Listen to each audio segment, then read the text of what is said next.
Evalyn, with your perspective on it, coming from the creative side, how are you approaching what you do as far as genres and moods and that sort of thing? Are you trying to stay within a particular range, or are you feeling creatively capable of being more sort of flexible?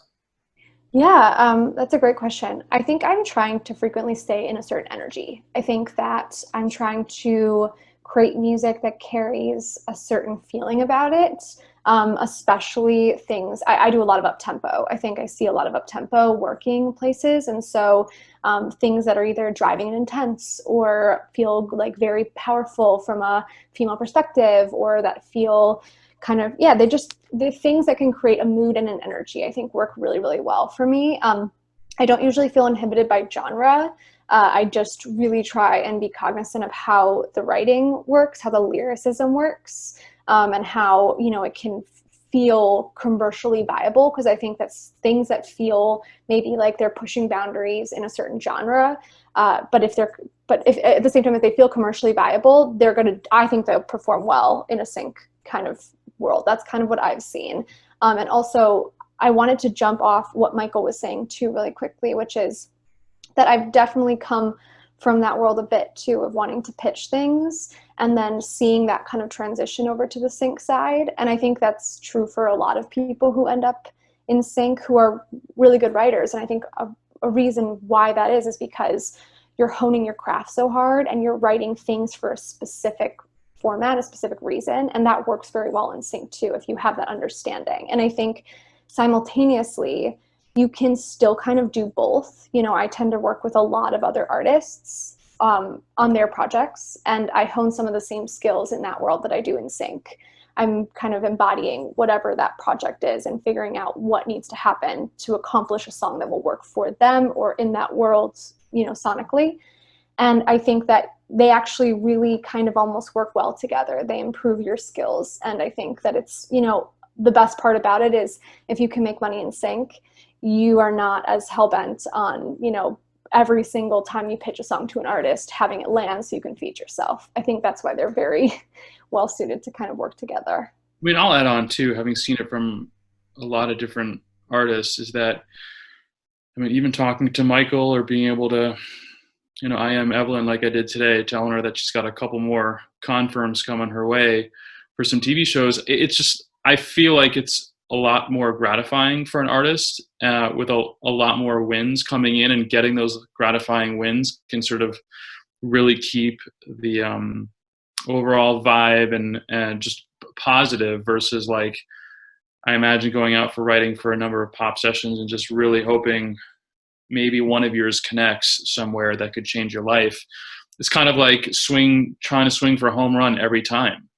Instead of like, you can just step up and just keep on hitting, hitting singles, hitting doubles, and hearing back, like in an Evalyn case or in some of Michael's clients' cases where I'm emailing them very often, being like, hey, we got 2 more coming your way this week, 3 more this week. And you just keep on getting these wins. And it's just very gratifying to know that you are, that your music is connecting on some creative level, and then the money component too. But to me, that feels like, we get emails back from the artists, and you can sort of get a sense of how well it was received and how it kind of can like change their day or change their week.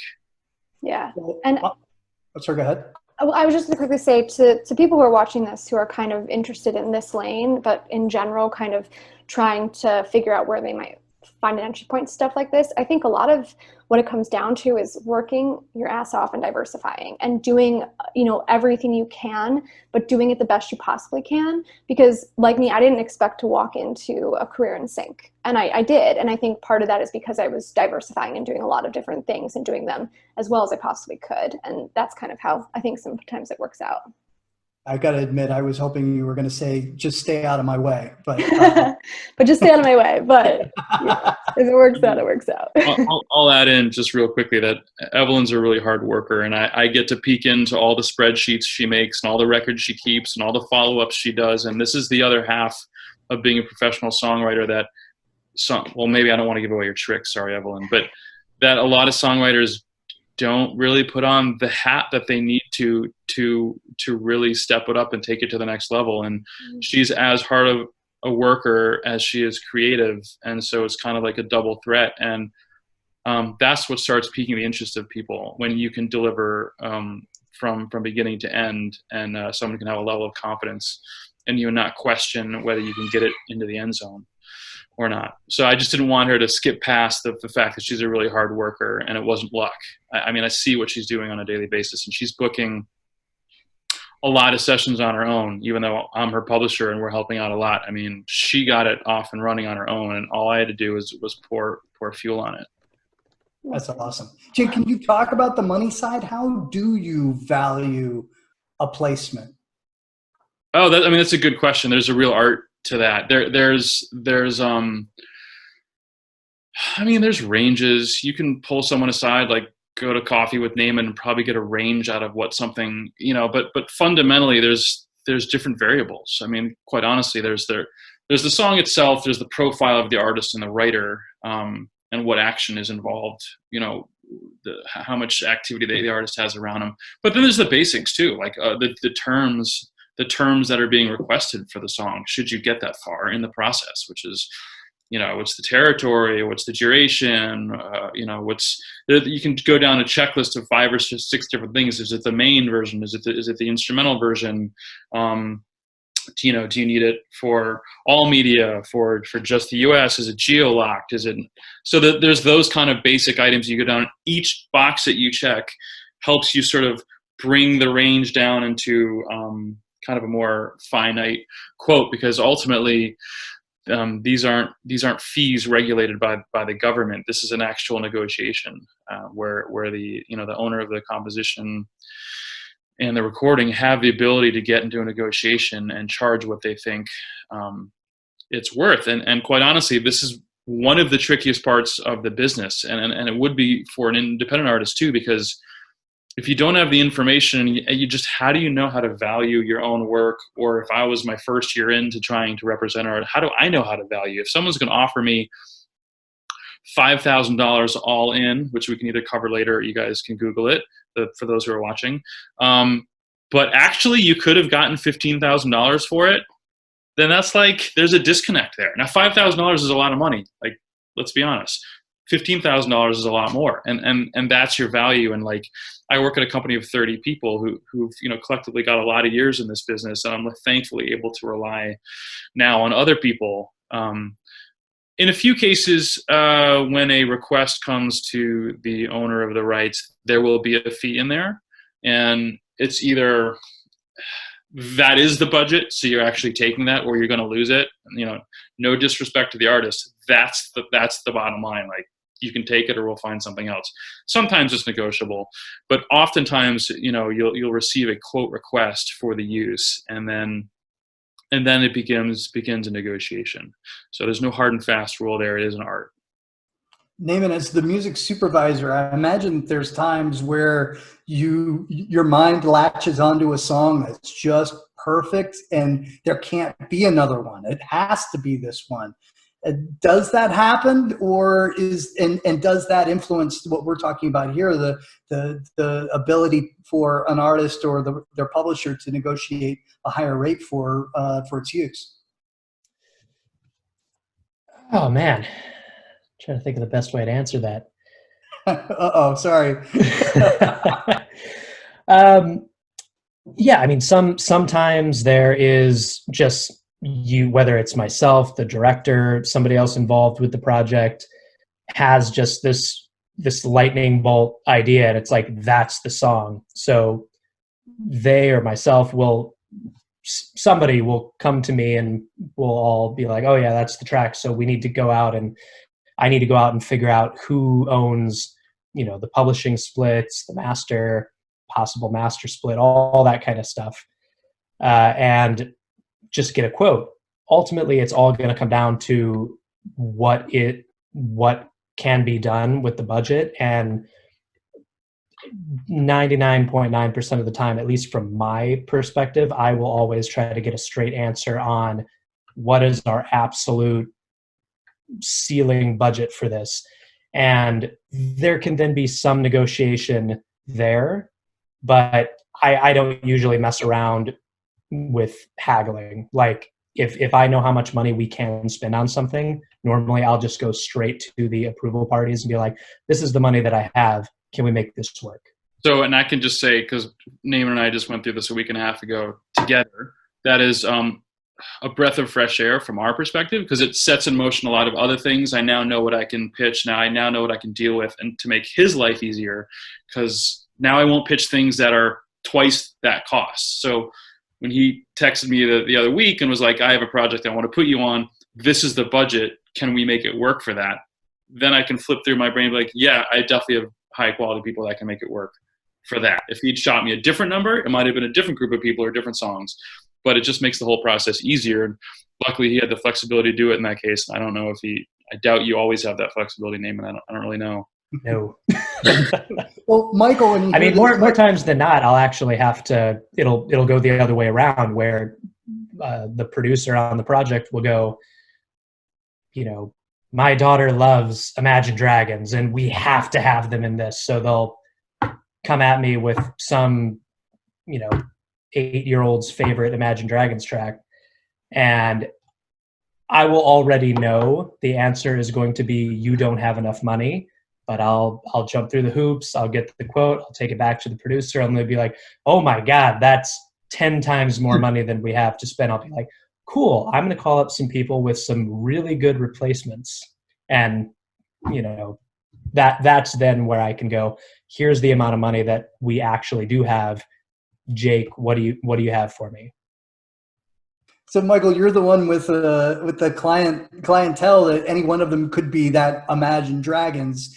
How much effort are you and your clients putting into increasing your profile to make these kind of placements lucrative? Or is it just is it more beneficial to just invest the time into getting the placements and not worrying so much about profile? I think it's a mix, and my really boring answer is it depends. At the end of the day, you want to be working with artists that you really respect and that you feel like are going to do a really great job. But part of my job as a manager is identifying artists' strengths, and honestly, sometimes identifying the opposite of their strengths, right? And you know what? Most of my artists aren't going to be a good fit for an Imagine Dragons replacement. And that's okay, right? I know where their strengths lie. One of the projects Jake and I worked on together early on was a band that I had managed for 10 years. And they toured all over the world. They played super high profile festivals. They did as much as they could do as an independent band.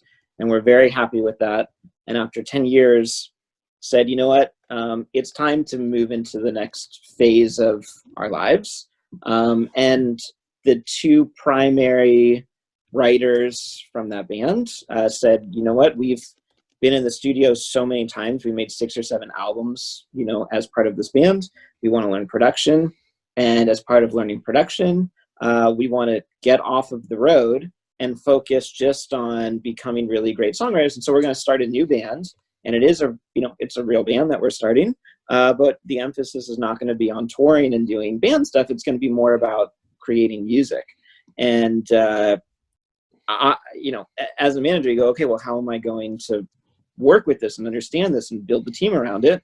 And I introduced them to Jake, and they really hit it off with Jake.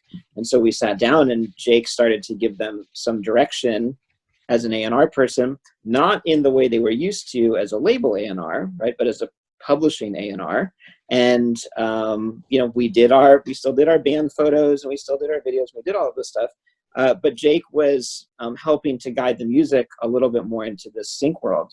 And what ended up happening was that the songs, as a manager, how do you get your music in front of people? Well, you put your band on the road, right? Maybe if you're a pop band, you hope that you get some kind of mass media, so you get them on the radio, right, or you get them on TV, or you get them right in syncs. So they had come from a world where they're used to touring, playing in front of people, physically standing on stage, right, playing their song, to now designing songs a little bit differently with a slightly different audience in mind. Again, still as a band, still their own creative background. And they started to build enough syncs up that people would hear a song and go, oh my gosh, who's this band? And that kept happening and it kept happening. And kind of the ironic thing through all of this is by sort of taking a step back and being like, whoa, we don't want to be this like touring band and, you know, do the whole thing. What happened was the song ended up getting to a big enough point that a radio station added the song, and then the labels came and the labels ended up signing the band. We sort of had to go back to the band and be like, we know, you know, we asked you to sort of not, or we suggested and advised you, right? Like, don't be a touring band, but if you're going back on tour, we're going to do the whole game again. And it was, you know, it was actually a nice refresh and reset for them because a lot of the pressure was off. Creatively, they were exercising all different types of creative muscles. And so, you know, they believed in the team, and we had, you know, people like Jake and stuff surrounding them. And that one ended up working. But the most interesting part about this business is you never know what's going to happen that day, right? Like, you could literally get that phone call that changes your life, or that one thing that happens that completely upends what you think is going to happen in your career. And those are just very exciting moments. That's awesome. Thank you.